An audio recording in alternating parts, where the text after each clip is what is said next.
Volteó al lado derecho y al lado izquierdo y se dio cuenta que todos los asistentes que lo estaban rodeando eran cuerpos descarnados de sacerdotes y de monjas.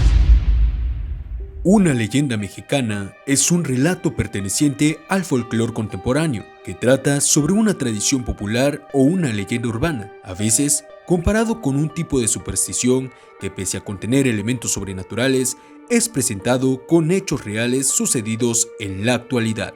San Cristóbal de las Casas es una de las ciudades en el estado de Chiapas con el mayor número de leyendas. Una de ellas, la Misa de Muertos del Carmen.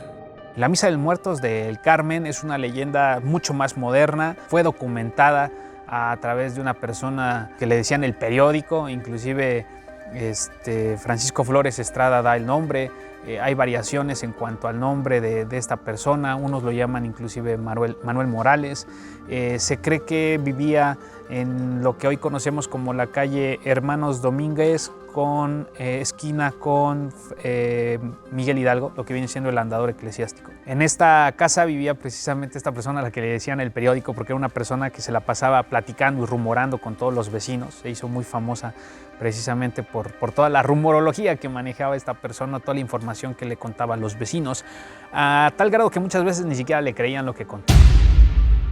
Se habla de que este personaje cierta noche escuchó los campanarios del Arco Torre de la Encarnación, algo que hoy llamamos Arco del Carmen, pero su nombre correcto es Arco Torre de la Encarnación, repicar a las 12 de la noche. Era muy común en San Cristóbal en ciertas fechas que hubieran campanadas a las 12 de la noche, puesto que se estilaba mucho la misa de gallo. Manuel se levantó de su cama y se dirigió apresuradamente al templo, cruzando la calle y la plazuela para llegar al interior del templo. Le llamó la atención que era una misa con mucha concurrencia para hacer de las 12 de la noche. Estaba totalmente llena de personas religiosas o vestidas con hábitos y sotanas de sacerdote. La iglesia estaba iluminada en plenitud, pero en ese entonces no había luz eléctrica y la iluminación se hacía con velas.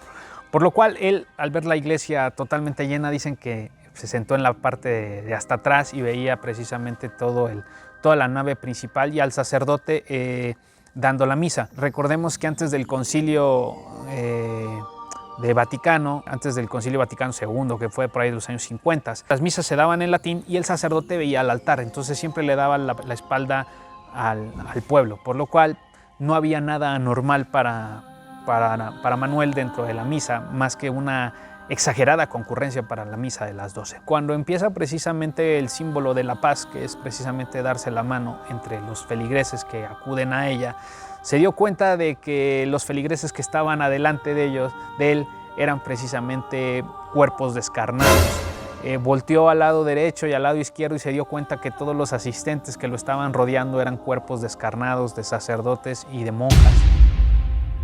Dicen que fue tanta su impresión que pegó un grito e intentó salir al exterior del templo, pero dada su impresión quedó desmayado justo antes de salir del templo de la Encarnación. Al otro día el sacristán se apresuró a llegar a las 6 de la mañana. Se encontró precisamente a Manuel dentro del templo desmayado. Eso le llamó la atención porque usualmente él siempre era el último en salir y obviamente se verificaba que no hubiera nadie dentro del templo al momento de cerrar y sobre todo en la puerta. Y llamaron rápidamente a su familia que estaba justamente cruzando la puerta. Entre varias personas lo intentaron reanimar y se lo llevaron a su casa, pero él no quería hablar. Se dice que habló después de algunos días de haber estado encamado, de la impresión, y que narró precisamente la aparición precisamente de esta misa bastante atípica dentro de San Cristóbal de las Casas. Se dice que precisamente en la Semana Santa, el lunes o martes santo, se hace esta misa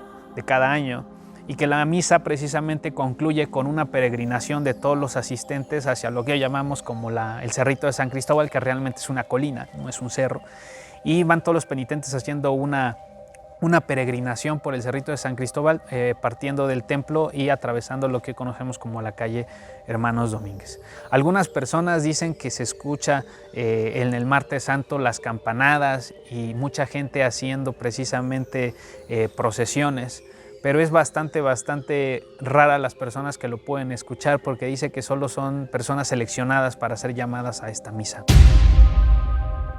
Se dice que muchos de los asistentes a esta misa son precisamente personas que fallecieron en la famosa Guerra de Cristeros, que al ser asesinados en el centro norte del país tuvieron que huir sus almas a buscar una paz que no existía en sus templos en ese entonces, y recurrieron mucho al templo del Carmen, en ese entonces templo de San Sebastián. ¿Por qué? Porque era un claustro de encierro, y fue uno de los claustros respetados en México, en el sur de México, prácticamente hasta la expulsión de las concepcionistas en 1857, por lo cual eso fue un imán para atraer a estas almas que buscaban precisamente paz en un espacio que no haya sido invadido. Y dado la baja o nula presencia de cristeros en Chiapas, pues esto favorece precisamente a que cada año, precisamente en la Semana Santa, se realice esta misa y esta peregrinación de los muertos descarnados del Carmen.